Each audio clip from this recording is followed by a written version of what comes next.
Bienvenidos a esta nueva edición de Poder y Dinero, aquí en Americano Media. Es un placer estar otra vez con ustedes. Santiago, Fabián, ¿cómo andan?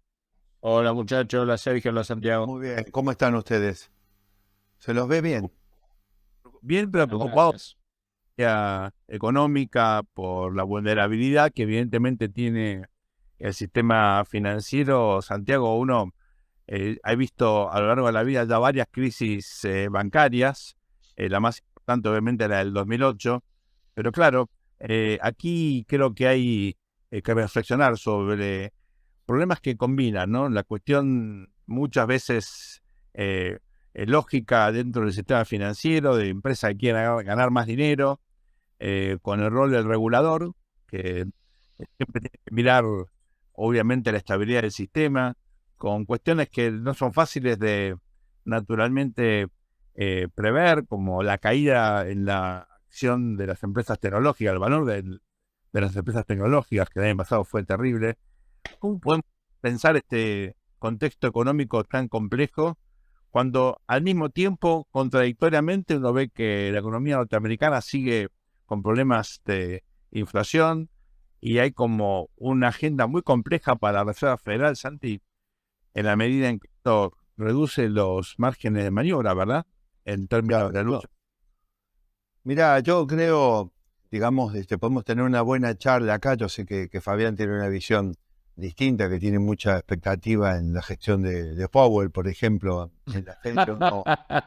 Yo no voy por ese lado. Para colmo, digamos, menos todavía cuando uno revisa a fondo las cuestiones y uno se da cuenta que frente a un problema de características épicas como el que estamos atravesando, aunque me da la impresión que existe la posibilidad que paren la caída de bancos, igualmente existe una crisis financiera latente, porque si no, no se habría repetido en 15 años dos veces.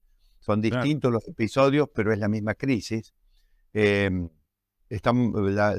encima, digamos, uno tiene que reflexionar que la conducción de todo esto, por más que tiene muchas aristas, está en manos de la Fed. Es el principal actor, me parece, de todo esto, y bueno, está en manos de una figura que existe quienes lo respetan, cada vez me parece que son menos, pero no hay que olvidarse que tiene formación básica, es un abogado, digamos, ¿no es cierto? Es decir,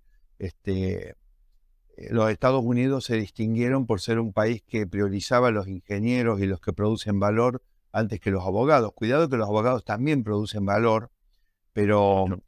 en este caso, no, producen valor los abogados que se ocupan de los contratos. Por ejemplo, la arquitectura de contratos es un tema absolutamente fundamental en un modelo capitalista, en una economía de mercado basada en derechos y en la propiedad. Pero uno no puede evitar pensar que si está en manos en una situación compleja de alguien que no tiene formación de especialidad en el tema, digamos, ahí puede haber algún plus que falta a esa hora. Pero me parece que en términos estratégicos yo quiero insistir en salirme de la visión de los financistas, que solamente, digamos, y además de lo que está intentando instalar la administración Biden. La administración Biden está intentando instalar de que, bueno, estos son los gerentes de los bancos, del Silicon Valley Bank y de otros bancos que, bueno, que fueron imprudentes en la gestión. Yo estoy en condiciones de decirles, después de haber hablado con varios expresidentes de bancos centrales, incluso actualmente figuras de referencia internacional, que si bien ex post ocurrida la crisis, parece lógico que la crítica de que tomás depósitos a plazos cortos y los prestás a plazos más largos, perdón, y colocás los fondos a plazos más largos, esto no es tan prudente, pero la realidad es que es la naturaleza de la gestión financiera y de la intermediación financiera que te lleva a ese tipo de cosas. Por supuesto que después existen relaciones financieras, pero lo que quiero decir es que si vos fueras a tomar depósitos a 30 días y solamente hacer colocaciones a 30 días, por dar un ejemplo, no existiría ninguna economía y un sistema financiero que funcione. Es decir, Lógico. en realidad, indudablemente yo con esto no voy a aliviar la responsabilidad. Es decir, cuando vos te pones de sombrero a una entidad que es la 20 de Estados Unidos, que tiene 8.000, y esta es la número 20, o sea, esto es gigantesco, sería el banco más grande seguramente de más de 100 países del mundo el que cayó, pero, pero yo no puedo evitar decir de que, ¿qué pasa? Cuando a vos, a causa de una crisis económica subyacente, que te obliga a un aumento. Recordemos que en Poder y Dinero hemos mostrado cómo el aumento de tasas de la Fed fue el más empinado en más de 2 décadas. Es decir, empezó tarde Powell, no vamos a hacer de nuevo el pedigre de Powell, que la cantidad de errores que coleccionó desde que este problema empezó, desde que empezó la administración Biden sobre todo, pero una suba tan empinada de tasas, digamos, finalmente toma a cualquier cartera de valores donde una entidad financiera invierte, porque volvemos entonces más atrás todavía, y ahí es donde voy a la geopolítica y a las decisiones financieras estratégicas.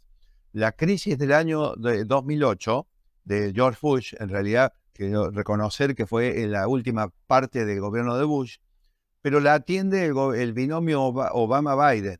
Es decir, ¿qué puede salir mal? Digamos, el binomio Obama-Biden lo atiende con dinero en helicóptero. Es decir, empieza la época del dinero fácil, del dinero regalado en los Estados Unidos.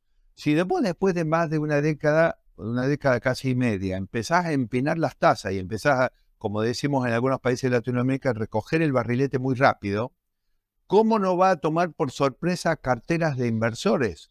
Que además, cuando mirás el Stock Exchange, te das cuenta que todos los sectores están en rojo. Si Estados Unidos es un país que invierte en esos papeles y terminamos refugiados en el Estado, digamos que también caen de valor sus propios papeles.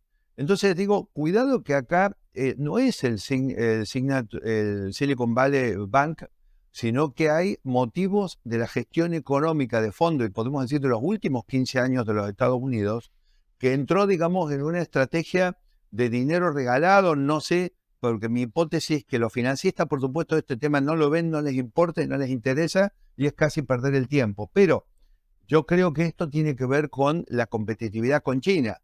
Un banquero me dice, no, también lo bajó el Banco Central Europeo las tasas y empapelaron, pero si ustedes saben, miren cómo ha sido ahora, está el Banco Central Europeo, el Banco de Inglaterra, el Banco de Japón esperando a ver qué hace la Fed, y muchas veces al día siguiente toman su misma decisión acompañando. Es decir, Estados Unidos tuvo el liderazgo y ellos han acompañado lo que ha hecho Estados Unidos, y yo creo que esto tenía que ver con China y con el tema de la competitividad, que bueno, que si vos no te protegías un poquito, China te dejaba sin empleos en todos los países.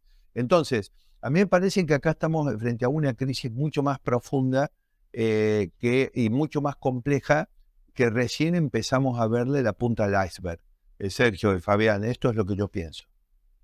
Ahí, Santiago, sí, un breve comentario. Me acuerdo de 2008, 2009, 2010, el tema de la falta de regulación, ¿no? Claro. Los gobiernos demócratas a partir de los 90 hicieron un maridaje, una alianza carnal con Wall Street, ¿no? Desde Clinton en adelante uno recorre Nueva York y los grandes bancos, usualmente los gerentes son una especie de puerta giratoria que va de las administraciones demócratas a los grandes bancos, ¿no? Rubin y otros tantos. Pero Fabián, si vos decidís regalar plata y que haya dólares, distribuirla en helicóptero, hay dos variables que necesitas que funcionen a baja intensidad.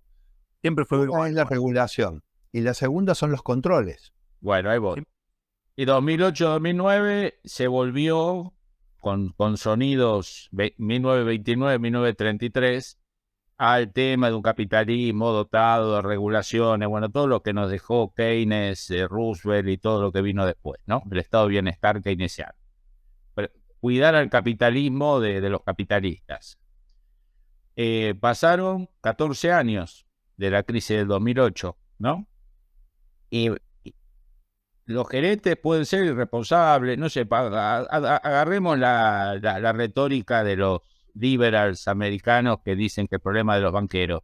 Ahora, el Banco 12 de Estados Unidos no tuvo ninguna supervisión, ninguna alarma, ningún warning por parte de los entes reguladores del Estado, ¿no? No, y la estructura de controles, que es otra cosa, porque la estructura de controles es la supervisión que puede hacer la propia entidad, pero no te olvides que es mixto, es decir, están Moody's, están las calificadoras de riesgo.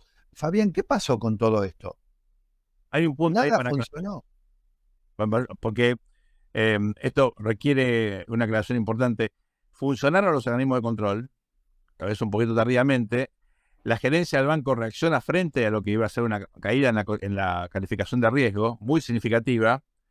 Ahí salen desesperadamente a buscar más fondos porque tenían inversiones largas y obligaciones en el corto plazo, y eso fue lo que aceleró la crisis. Acá hay un problema del funcionamiento de la regulación y de los reguladores, no de la calidad de la regulación. Son cuestiones distintas de un mismo gran problema que enfrentan siempre los gobiernos, y es cómo efectivamente escribir las reglas, aplicarlas y asumir las consecuencias de No, aplicarlas. pero ¿sabe qué pasa, Sergio? Mira, las alertas de colisión de los aviones, cuando dice pull up, pull up, pull up, porque ya te estás por estrellar, si funcionan cuando estás a 20 metros del terreno, ya no sirven. Vamos a ir a una pausa ahora, vamos a volver con más poder y dinero, viendo cómo esto impacta en una industria fundamental para todos nosotros, como es la industria del real estate. Está en nuestros ahorros, en nuestras casas, en muchos casos queremos comprar casas para preservar el ahorro. ¿Cómo impacta esta nueva crisis? ¿Subirá la tasa de interés? ¿Afectará eso el valor de nuestro ingreso, de nuestras propiedades? Ya volvemos con más poder y dinero entrevistando a Miguel Ángel Barragallo. No se vayan.